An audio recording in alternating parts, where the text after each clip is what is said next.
네, 오늘 본문 말씀은 사도행전 10장의 말씀입니다. 사도행전 10장 34절에서 43절까지 말씀입니다.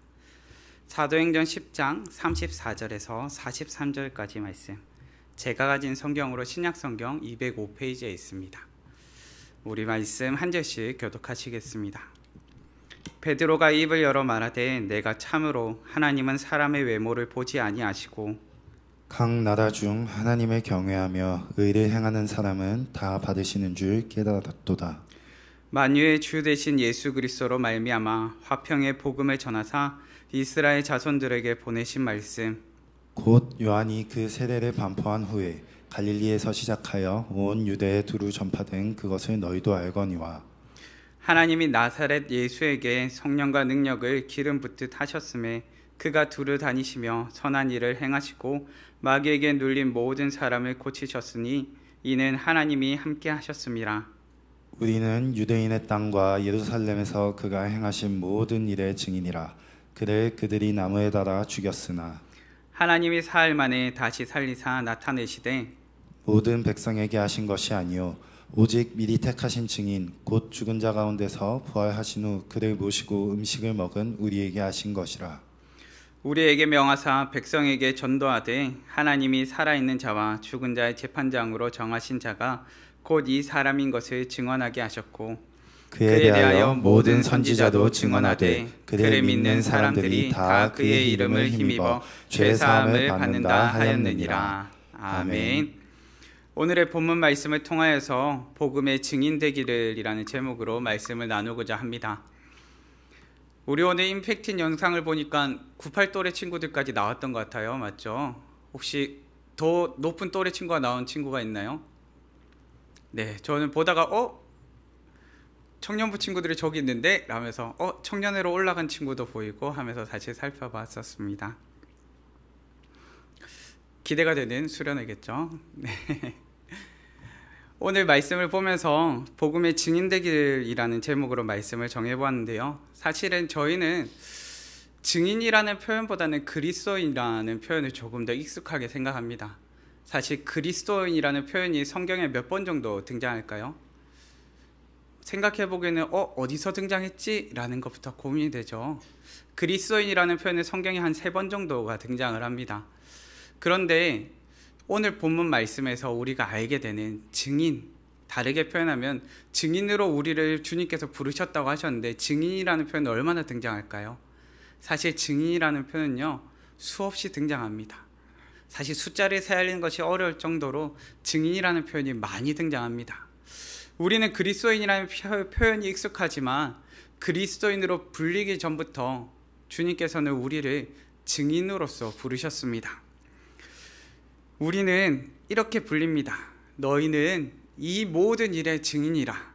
내 증인이 되리라. 예수님께서는 우리를 두고 이렇게 말씀하셨습니다. 너희는 내 증인이 되리라 말씀하셨습니다. 주님께서는 우리를 증인으로 부르셨습니다.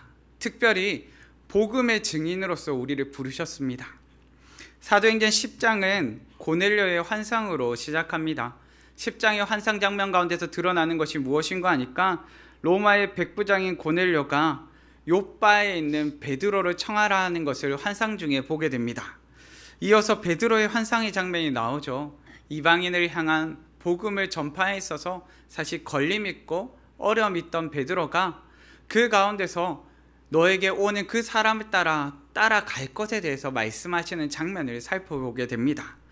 하나님께서 정하다 하신 것, 하나님께서 깨끗하다 하신 것을 향하여 복음을 증거하러 이방인에게로 나아가는 베드로의 모습을 보게 되는 것입니다. 이제 고넬료의 집으로 찾아간 베드로, 그곳 가운데 기다리고 있는 것은 고넬료의 집안 사람들뿐만 아니라 고넬료의 친구와 같은 사람들이 모여 있음을 살펴보게 됩니다.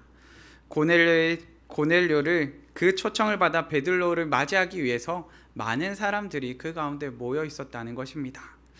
믿음의 성도님들, 유대인으로서 걸림이 있는 베드로가 무엇을 뛰어넘었습니까?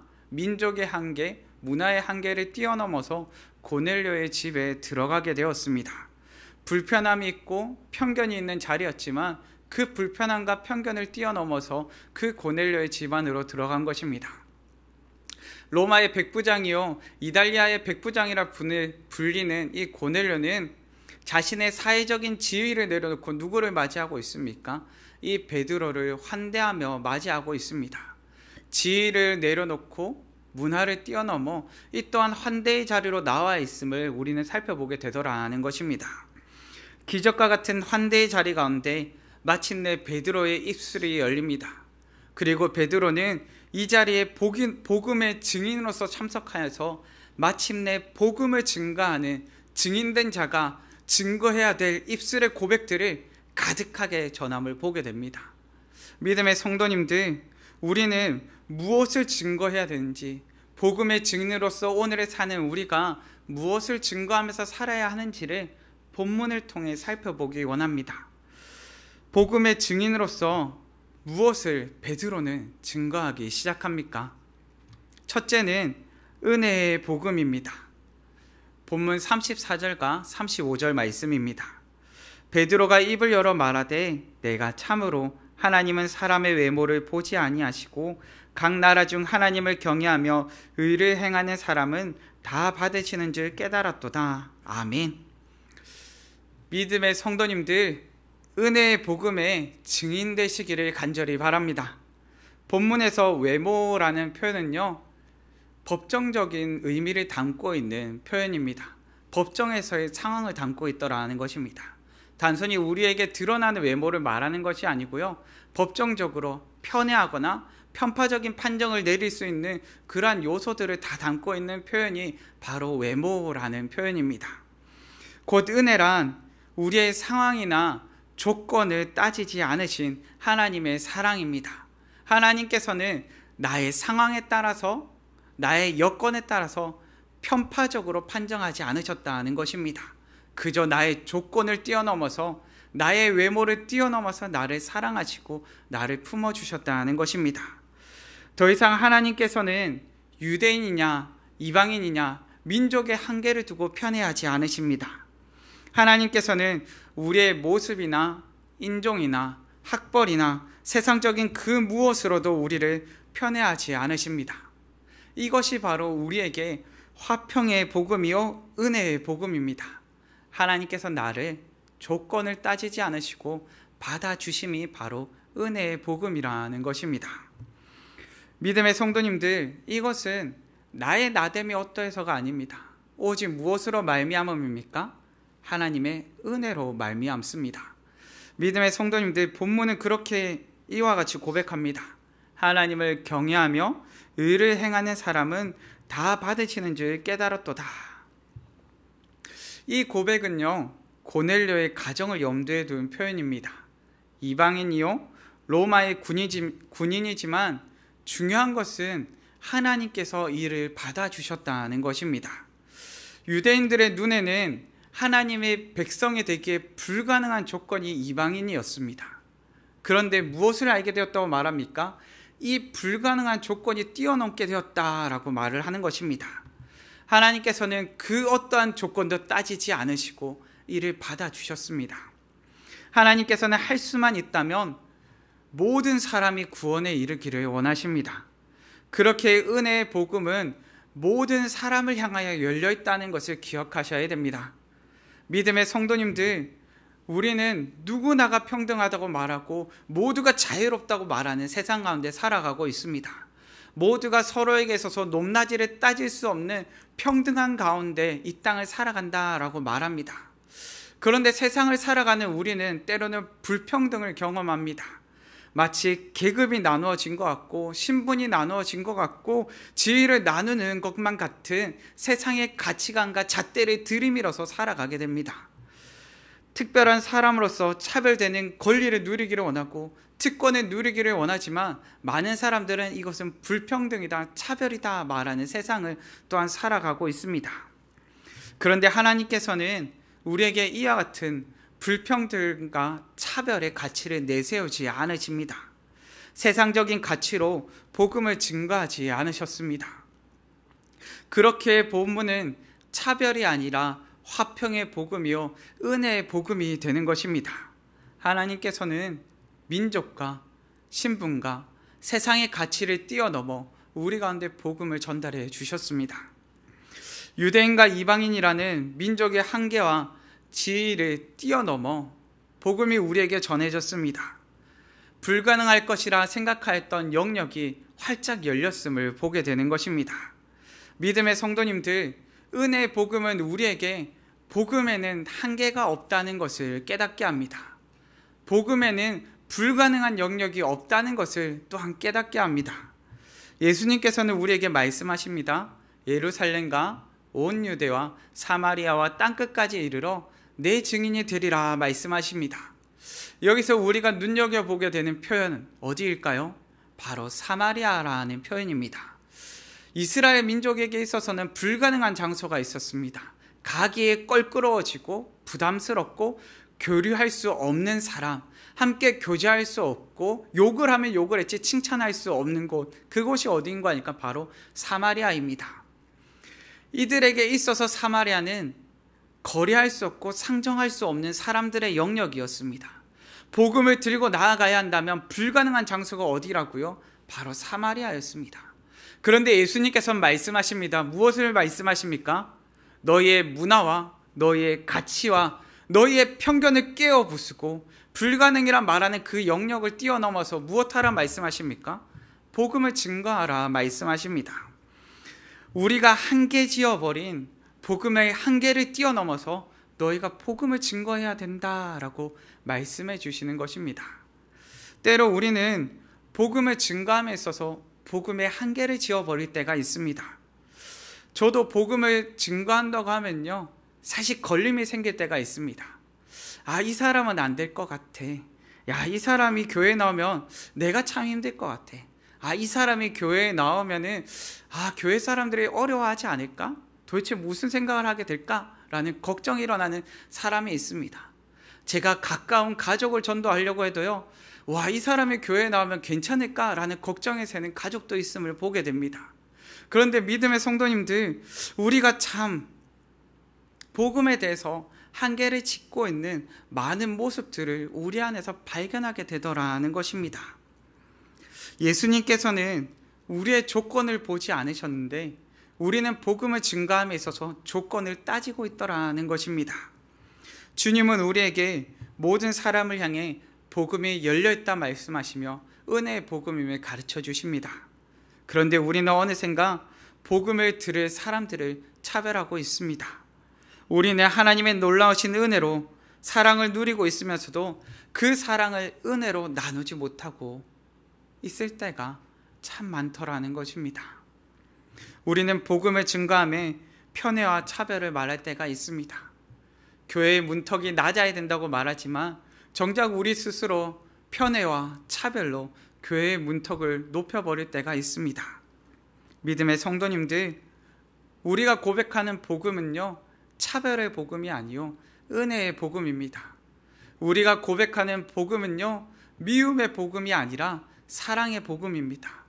믿음의 성도님들, 복음은 모든 사람을 향해 열려 있습니다. 복음의 한계의 영역은 우리가 짓는 것이 아닙니다. 오히려 예수님께서는 우리의 복음이 증거되어야 할 영역이 그 한계가 없다는 것을 깨우쳐 주십니다. 이런 나조차, 정말 부끄러울 것 가득한 나조차 복음의 증인으로서 받아주셨습니다. 믿음의 성도님들, 자격 없는 우리를 받아주신 그 은혜의 복음을 마음껏 증거하시는 우리 성도님들 되시기를 바랍니다. 베드로는 복음의 증인으로 무엇을 증거하기 시작합니까? 둘째는 복음의 능력입니다. 본문 38절과 39절 말씀입니다. 하나님이 나사렛 예수에게 성령과 능력을 기름 붓듯 하셨음에 그가 두루 다니시며 선한 일을 행하시고 마귀에게 눌린 모든 사람을 고치셨으니 이는 하나님이 함께 하셨습니다. 우리는 유대인의 땅과 예루살렘에서 그가 행하신 모든 일의 증인이라. 아멘. 믿음의 성도님들, 복음에는 능력이 있습니다. 베드로는 예수님께서 행하신 놀라운 일들을 증거하고 있습니다. 예수님께서는 하나님으로부터 부어지는 성령 충만과 능력으로 놀라운 일들을 행하셨습니다. 굶주리고 배고픈 자들에게 먹을 것을 주셨고 아프고 병든 자들에게는 치유와 나음을 허락해 주셨습니다. 인생의 공고한 가운데 빠져서 절망 가운데 허우적거리고 있던 영혼들에게는 다시금 살 소망을 주셨습니다. 믿음의 성도님들, 우리 예수님께서는 능력이 있으셨고 이를 통하여 복음에는 능력이 있음을 깨닫게 하십니다. 우리는 이 모든 일에 증인이 됩니다. 예수님께서 행하신 모든 사역에 증인이 되더라는 것입니다. 그런데 여기서 기억해야 할 것이 있습니다. 하나님으로부터 부어지는 성령 충만과 능력의 놀라운 일들은요, 과거형이 아니라 현재 진행형이라는 것입니다. 과거에만 놀라운 일들이 있었던 것이 아니라 오늘을 살아가는 우리 또한 놀라운 일들을 맞이하게 되더라는 것입니다. 믿음의 성도님들, 복음의 능력은 과거형이 아닙니다. 오늘을 살아가는 우리에게 여전히 생동감 있게 살아 역사하는 일입니다. 물론 오늘을 살아가는 우리가 예수님 당신처럼 모든 병든 자들이 예수님께 나아오기만 하면, 예수님의 정말 옷깃이라도 만지기만 하면 모든 사람이 나음을 입는 것은 아닙니다. 예수 그리스도의 복음을 듣고 복음의 말씀을 듣고 교회에 나와서 아픔을 두고 기도한다고 할지라도 모든 사람들이 다 나음을 얻지는 않을 때도 있습니다. 그런데 우리는 그럼에도 복음의 능력을 믿습니다. 왜 그렇습니까? 바로 우리가 기적과 같은 은혜 가운데 살고 있음을 믿기 때문입니다. 바로 우리가 살고 있는 일상에서의 삶 가운데 하나님께서 행하시는 놀라운 은혜의 기적들이 행해지고 있음을 믿기 때문입니다. 작년 단봉을 갔을 때의 일입니다. 단기 봉사로 사역을 감당하던 중에 허리 통증이 찾아왔습니다. 허리 통증 때문에 사실 제대로 앉아 있을 수도 없었고 제대로 일어설 수도 없는 상황 가운데 빠져버렸습니다. 그러다 보니까 인솔자로 갔는데 허리가 너무 아파서 누워있는 상황이 되어버렸습니다. 어떻게든 사역을 감당해 보려고 바둥바둥했는데 도무지 앉아있을 수가 없었습니다. 그러다 보니까 다음날 좀 험난한 여정을 가야 되는 한 코스 가운데 빠지게 되었습니다. 그날 숙소에 누워서 혼자 있는데요, 얼마나 마음이 부담스러운지 아십니까? 사실 인솔자로 갔는데 너무 아파서 누워있으니까요, 사실 앞이 캄캄했습니다. 그래서 얼마나 기도했는지 모릅니다. 하나님, 우리 친구들 건강하게 다녀올 수 있도록 지켜주세요. 하나님, 그리고 허리가 너무 아픕니다. 빨리 회복시켜 주셔서 걸을 수 있고 일어설 수 있어서 사역을 감당할 수 있는 은혜를 더해 주세요. 회복을 더해 주세요. 라고 정말 간절하게 기도했습니다. 그날 팀원들이 정말 험난한 여정을 다녀왔더라고요. 얼굴에서부터 저희 험난한 여정 다녀왔어요 하는 얼굴로 돌아왔습니다. 그리고 그 이후의 여정 가운데 너무 감사한 것은 허리가 아파서 누워있을 수밖에 없던 제가 다시금 앉게 되고 일어설 수 있어서 남은 사역의 여정을 감당할 수 있었다는 것입니다. 제게는 이 시간이 하나님의 은혜가 부어지는 시간이요, 놀라운 능력이 경험되어지는 시간이었습니다. 물론 제게 통증이 계속해서 없었던 것은 아닙니다. 통증은 계속해서 있었습니다. 그럼에도 불구하고 앉을 수 있었고, 그럼에도 불구하고 걸을 수 있었습니다. 믿음의 성도님들, 우리 안에 복음의 능력이 나타난 가장 놀라운 일이 무엇인지 아십니까? 바로 우리가 하나님의 자녀 되어서 오늘을 살아가고 있다는 것입니다. 복음에는 능력이 있어서 우리를 복음을 듣는, 복음을 증거하는 믿음의 자리 가운데로 우리를 인도해 주었습니다. 복음은 우리의 인생 가운데 그저 스쳐 지나가는 바람이 되지 않고 우리를 믿음의 자녀로서 굳건히 설 수 있는 놀라운 능력이 되어 주었습니다. 선한 일이 이루어지는 은혜의 통로요, 능력의 통로가 되어진 것입니다. 나의 삶 가운데 주님께서 어떤 일을 행하셨는지 나는 오늘 믿음으로 이 자리에 달려나왔고, 나는 또한 오늘 또한 믿음으로 살기를 다짐하며 이 자리에 있게 된 것입니다. 믿음의 성도님들, 복음의 능력과 은혜의 일상을 증거하시는 우리 성도님들 되시기를 간절히 바랍니다. 베드로는 복음의 증인으로 무엇을 증거하기 시작합니까? 마지막 셋째로 증인으로의 부르심입니다. 본문 42절과 43절 말씀입니다. 우리에게 명하사 백성에게 전도하되 하나님이 살아있는 자와 죽은 자의 재판장으로 정하신 자가 곧 이 사람인 것을 증언하게 하셨고 그에 대하여 모든 선지자도 증언하되 그를 믿는 사람들이 다 그의 이름을 힘입어 죄 사함을 받는다 하였느니라. 아멘. 믿음의 성도님들, 주님께서 우리를 증인으로 부르십니다.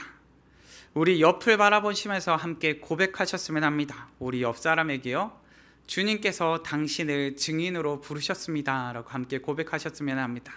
주님께서 당신을 증인으로 부르셨습니다. 우리 다시 한번 고백해 볼까요? 이번엔 나를 두고 주님께서 나를 증인으로 부르셨습니다 라고 함께 고백하셨으면 합니다. 주님께서 나를 증인으로 부르셨습니다. 이 땅을 사는 우리는요, 알게 모르게 수많은 일들에, 수많은 것들에 증인이 되어서 이 땅을 살아갑니다. 내가 입고 있는 옷이나 가방을 통해서 해당 브랜드의 증인이 되기도 하고요, 내가 사용하는 물건들이나 내가 자주 애용하는 장소를 통하여서 물건이나 장소의 증인이 되기도 합니다. 원하든 원하지 않았든 중요한 것은 나를 통해 증거되는 것이 있고, 알았든 몰랐든 중요한 것은 나는 증인으로서의 삶이 일상이 되어 살아가더라는 것입니다. 그런데 오늘을 사는 우리에게 가장 중요한 증인으로서의 부르심이 있습니다. 그것이 바로 복음의 증인입니다. 우리는 복음의 증인으로서 부르심을 받습니다. 무엇이 복음입니까? 예수님께서요, 이 땅의 진정한 왕이 되셔서 장차 이 땅을 심판할 심판관으로서 이 땅 가운데 오신다는 것이 복음입니다. 예수님께서 우리의 죄를 사시려 십자가에 달려 죽으셔서 우리는 죄 씻음을 받고 나음을 받아서 장차 오실 주님을 그저 기뻐하며 기대하며 기다릴 수 있다는 것이 복음입니다. 살 길 없는 죄인이 예수 그리스도를 믿음으로 말미암아 나음을 받고 회복을 누리게 되었다는 것이 복음입니다. 도무지 빠져나갈 길 없고 도무지 회복될 길이 보이지 않던 우리의 인생 가운데 마침내 건진받을 길이 보이고 마침내 구원받을 길이 얻게 되었음이 바로 복음입니다. 믿음의 성도님들, 그렇게 우리는 이것이 참된 구원이라 말하며 나의 인생 가운데 구원이 생겼다라고 말하며 복음이라 말하는 것입니다. 예수님께서는 이 땅의 진정한 왕이십니다. 그리고 예수님께서는 이 모든 기쁜 소식을, 이 모든 아름다운 복음의 소식들을 우리를 통하여 증거되기를 원하십니다. 우리의 인생 가운데 가장 큰 자랑이 바로 예수 그리스도의 복음이 되기를 간절히 바랍니다. 디트리 본회퍼라는 신학자가 있습니다. 목사이기도 하고요, 이분이 1945년 4월 9일에 돌아가셨습니다. 이 사람이 어디의 신학자였을까요? 바로 독일의 신학자요, 독일의 목사였습니다. 사실 이는요, 독일의 신학자여 독일의 목사로서 있다 보니까요, 나치로부터 많은 압력을 받았습니다. 너도 나치를 찬양하는 목사로서 나치를 찬양하는 복음을 증거해 라는 것을 명령받았습니다. 그런데 이 디트리 보네퍼라는 분은요, 차마 그럴 수가 없었습니다. 나에게 있어서 복음은 예수 그리스도로 말미암는 복음이었고, 나에게 있어서 복음은 예수 그리스도를 증거함으로 말미암는 놀라운 은혜였기 때문입니다. 그렇게 이는 1945년 4월 9일에 형장의 이슬로서 사라집니다. 수용소에 갇혀서 갖은 고난을 당하고 이는 죽음을 맞이하였습니다. 이가 죽음을 맞이하고 난 다음에 그를 추모하는 사람들이 그의 묘비에 글귀를 남깁니다. 이와 같은 글귀입니다. 디트리 본헤퍼, 그의 형제들 가운데 서 있는 예수 그리스도의 증인. 그는 감옥에 갇혀 죽음을 기다리면서 이와 같이 기도합니다. 주님처럼 장하지는 못하지만 비겁하지는 않게 도와주십시오. 주님이 붙들어 주십시오 라고 기도합니다. 믿음의 성도님들, 그런 그의 삶이 오직 예수 그리스도의 증인된 삶이었기에 그를 추모하며 기리는 사람들이 그의 묘비에 예수 그리스도의 증인이라는 이름을, 아니 예수 그리스도의 증인이라는 문구를 남겨놓게 됩니다. 믿음의 성도님들, 저는 우리 모두가 예수 그리스도의 증인, 누구 되기를 간절히 바라봅니다. 내 입술의 가장 큰 자랑이 예수 그리스도가 되기를 원하고 예수 그리스도의 증인 누구로서 이 땅 가운데 우리의 이름이 남기를 간절히 바라봅니다. 증인으로의 부르심 가운데 순종하는 우리 되기를 바랍니다. 말씀을 정리하겠습니다. 복음의 증인된 우리는 무엇을 증거해야 할까요? 첫째는 은혜의 복음입니다. 자격 없는 나를 받아주신 은혜의 복음입니다. 둘째는 복음의 능력입니다. 복음은 선한 일이 이루어지는 통로요, 오늘을 살아가는 우리 가운데도 여전히 생동감 있게 살아 역사하는 능력의 통로가 됩니다. 셋째는 증인으로의 부르심입니다. 우리를 증인으로 부르신 그 부르심의 순종으로 달려가시는 우리 성도님들 되시기를 바랍니다. 베드로의 입술이 열려 고넬료의 집안에 복음이 증거되고 구원받는 믿음의 가정이 되었던 것처럼 우리의 입술이 열려 복음이 증거되고 이로 말미암아 구원받는 믿음의 사람들이, 믿음의 가정들이 가득해지기를 간절히 바랍니다. 이 시간 우리 다 함께 고백하시면서 찬양하셨으면 하는데요, 다시 일어나라는 찬양입니다. 찬양의 가사에 보면 내 마음의 복음이 흥했던 곳에서라고 말하면서 나의 삶의 모든 것을 주님께 내어드린다라고 고백을 하는데요, 우리 입술에 고백을 담아서 다 함께 찬양하셨으면 합니다.